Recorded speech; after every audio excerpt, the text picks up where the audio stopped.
Hey guys, you're watching RTM1. In case you didn't figure that out when you saw, hey, RFC RTM1, I'm going to click that. Hey, this isn't an alpha rerun.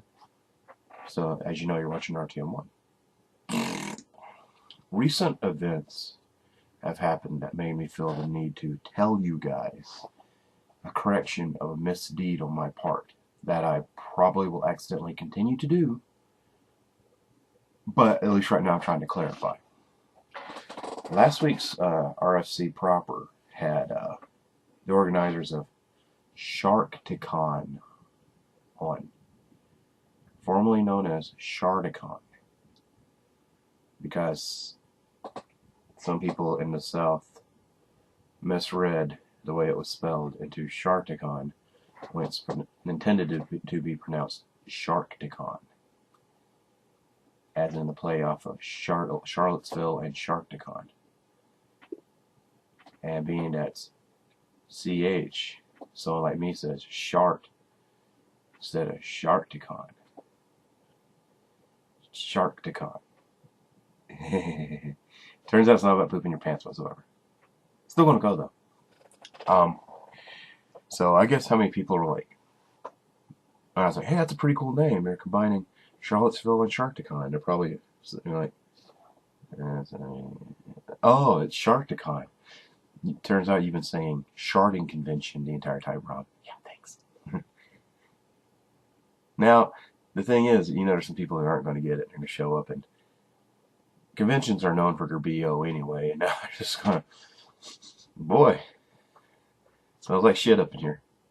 Oh, somebody just did. Must have went to that CC's Pizza. Anyway, Sharkticon. Everyone, make note. It's meant to be pronounced Sharkticon, not Shardicon. And as many shorts as get worn to conventions in the summer, it's gonna be pretty gross. Some dude just walks by. It looks like he's got an open bottle of Yoo-Hoo in his back pocket, just running all over the place. Sharkticon. Yeah. Not Sharkticon. Sharkticon. And you think about it, Gnaw is pretty much someone you can imagine having problems containing their bowels. Dear organizers of Sharkticon, you do realize now there's going to be entries in the contest of poop-related accidents. May possibly drawn by me. Sharkticon. I'm really looking forward to it, though, all jokes aside. It's going to be really cool. It's really nice between it and SavCon that there's now conventions, Transformers intended conventions in the Southeast. Because, BotCon pretty much skips over to Southeast. They've been here twice, in 2001 and 2010. And that's it. Everywhere else is like the Midwest or West Coast, They ain't coming here. I guess it's too hot. And JoeCon was here in 07, and they're probably like, wow, Atlanta sucks. What's all the hype for? Rise up.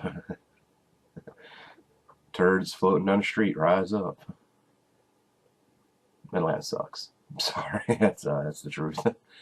So it's really nice to have those conventions here in the Southeast, especially because BotCon keeps getting more and more prohibitively expensive to a state that's just not fair. I mean, it's just not fair. I understand why, though. I'm not going to be one of these bedwetters that's like, oh, and then go, that's it, about third-party stuff only. Because, they'd rather spend $800 on a toy than $40. And then someone's going to go, well, it's because they see more value. No, that's because they're throwing a temper tantrum. Really. That's it. I'll teach Hasbro who doesn't know I'm alive. I'm in a trolling mood today, I guess. I should probably go and call someone mean thing. I'm not going to do that. This is going to be it. But with the cost of BotCon keeps going up, And I understand why. I mean, it's an expensive convention. It always has been. It just keeps getting higher and more noticeably so. And with when FunPub took over, it got noticeably more expensive, but at the same time, everything runs without a hitch. So you can't really complain that much. And let's just face it, you get about 14 exclusive toys. And for the low numbers they are, that price is going to cover that. I mean, that's it. You're paying for what you're getting, and you see it. And if you don't like it, don't go. And I like it. I like what they do. I do miss the small community feel of BotCons, but SavCon, hopefully Sharktacon. I keep hearing about TFCon and Auto Assembly having this, and DairyCon and SlagaCon and Cybertron and all the other small conventions have it because they're still small and they're still practically fan run. Before, BotCon was pretty much an officially fan run convention. Now it's a official convention with a fan committee, and that's one of the things when IP gets this huge. I mean, you gotta imagine the big official Star Wars and Star Trek convention. They probably have the same stories to tell. It's just the fact that those fans are older, so they don't have like me at the wise old AARP age of 34. Feels ancient because I remember old days of the internet. I feel like Jurassic Park or something. And real world, I'm not even an old man. I'm still relatively young. You know, I'm just no longer. I'm out of the 20s young. I'm in 30s young, where it's like I'm out of excuses. So that's just letting you know. It's like I'm a young guy who feels old because of the internet, and with basically the way our fan base is ran, because this fan base has existed my entire life. You know, Transformers came out when I was in kindergarten. You know, I watching the changes and all that, so I get to see it firsthand. While, like, say, the Star Trek dudes or whatever, they've already seen this come and go. Those older guys, you see it like you go to a general sci-fi convention, you'll see them. There's gonna be an old guy, big gray beard, probably wearing a vest. I don't know why they all wear these tactical vests, but they like them. That guy's gonna be able to tell you about those older conventions before it got huge, like before Star Trek: The Motion Picture, or I'm not a Star Wars guy, so it's always been kind of a big deal there. But I'm pretty sure, like in the late '80s and most of the '90s, when it was mostly fan based, not so much before Phantom Menace and all the prequels came out, and when it was more diehard fanville. I'm sure they got similar stories too. When it was like, hey, I remember the times it was more community. Well, now it is. But see, that's the cool thing about places like, say, BotCon. Even though it's as huge as it is, it's up to the fans to make it what it is. Like, you go with a group of your friends and you participate with a group of your fans. It has that community feeling. Because let's just face it, you're convening with your community in some way. It's just one of those things. Like I said, it's a growing beast. But luckily, these unofficial cons have that vibe, and I really dig it. Because I just can't afford to go to BotCon at the time. I mean, I make a good living, and last year I probably could have went. Just the timing of it and all didn't really sync up with stuff I was needing to do, and then turns out the stuff I needed to do didn't happen at all, and it all came and gone. So I missed out, but oh well. I mean, I went to SavCon, still got to see some friends, still got to have fun. So it's not a total loss. I still wish a lot of my friends in the fandom go to BotCon every year, and I haven't seen them since 10. So it'd be cool to see these people again, even if just in the confines of the convention. But that being said, this year, it's in California. That's another $1,000. I have bills to pay and all that. I just can't do that. And I get like, man, how do you guys do this each year? I'm like, you guys are doing better than me, obviously. But when you go to these things, there's always some guy who's totally broke, doing it rags to riches, and you're like, how did you get here? And so California is just, I'm in Georgia. That's like $1,000 to get there and back. Not counting. The past couple of years, BotCon's been roughly about $1,000 to $1,500.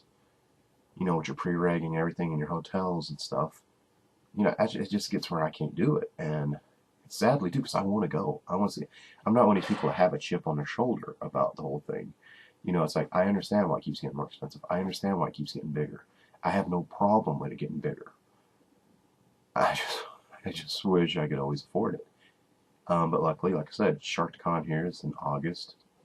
That's going to be my big TF con of the year. If SavCon was happening this year, it's happening in 14. It's not happening this year. I guess next year, if there's another Sharktacon, I'll get 2 cons in a year. they'll be right here. And dude, what if PotCon's close? Mind wiped. I'll be able to go to 3 conventions in 1 year.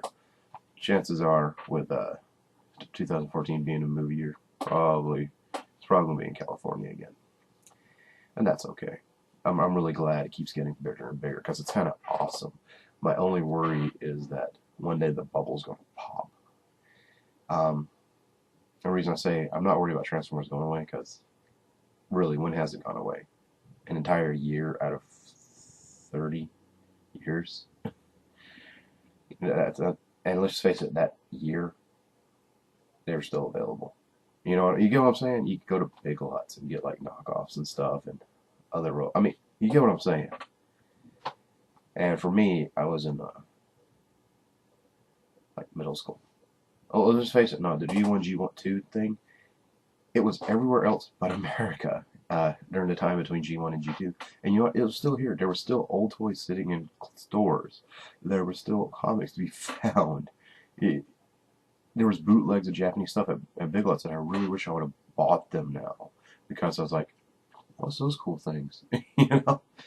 Because I just didn't know until I got a little older and got internet. So it's like, oh, those are actually Transformers, not just other cool robot toys.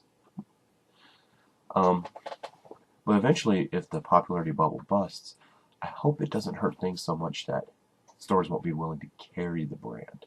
Because let's face it, retail is not very forward-thinking. For example, Transformers has always sold well. Not as well as always, but always sold well enough to keep a section go. I mean, up until the movies, there was pretty much just a few peg hooks and a little space on the shelf for the boxes. And it always sold well enough to maintain it. And then the movies, they got a whole 8-foot section. And then they're like, you know, animated was selling pretty well, but it wasn't selling as good as the movie toys. So retail's like, well, it's went down. That was like a year of extremely high sales. And, you know, whenever the current hype dies down enough to completely really slag it down to being just a couple more pegs and space on the shelf for the boxes again, is retail, being the way retail works, going to just bah, and we have to buy them online or stuff because, I mean, let's just face it, sales right now are down, and toys in general are down right now. You know, the world's not doing the best it's ever could. Not to mention, let's face it, kids want to play video games with iPads now. If you go into toy aisle, there's a section of like little figures to play on your tablet, and that's popular. And Skylanders, and there's Disney Infinity. Smart toys, that's what I'm calling them, smart toys, are really kind of taking a hit on it. And action figures are just, I don't know. I don't know how things are going to go. And that's why I'm kind of hoping it at least stays steady enough sales to stay on shelves, because even if it is just, and I'd be happy just to have a couple of hooks and a shelf again, because right now there's so much stuff. It's mentally exhausting to keep up with it all. And then it's like, but if it goes down that far, well, Walmart just dump it. Because, you know, when alternator sales slow down, they dumped it. They weren't carrying it again. And that's just the way it is, baby. Ooh. Rembrandts. And that's why I think with like BotCon, as users are getting, when the mainstream attention eventually does fall, what's going to happen to BotCon? I mean, sure, for us fan base, maybe it'll be Indiana and, you know, not as expensive to go to again. That'll be fun, but, you know, what's it going to do to them? You know, are they going to be like, uh-oh, there's models dying? I mean, the fan community's panel is going to be like, oh no, it's great. It's fine. It's been like this before. But, you know, that's my concern. Being that FunPub is a business that runs these things. Are they going to be like, oh, this is a dying market and drop it off? And then whoever takes it up may not run it as well as FunPub. And a lot of people want to criticize FunPub. I mean, the subscription figures delayed, there's problems, you know, the whole credit card issue from last year, stuff that happens. They want to criticize left and right. So when something like this actually, if they actually have to drop it, because they do a good job. You can't really say that convention does not go off great. The flaws are flaws that every business has. So that's where I'm like, I worry. So hopefully this tangent I went off on that seemingly goes from nowhere, I guess I need more sleep. So hopefully things go great. I don't know where I came from with that. Go to Sharkticon. It's not about pooping your pants. So Sorry for rambling there. I guess I'm a little loco. Thanks for watching. I really appreciate you guys watching. And if hopefully I can get back to doing these things on a weekly basis. I work like 60 hours a week, and I'm awake like 2 hours if I have to go to work, and I'm up all night. And I usually crash the minute I get home. So I'm so sorry that I turn these out as sporadically as I do. So thanks for watching, and hopefully one day I'll get them out more regularly.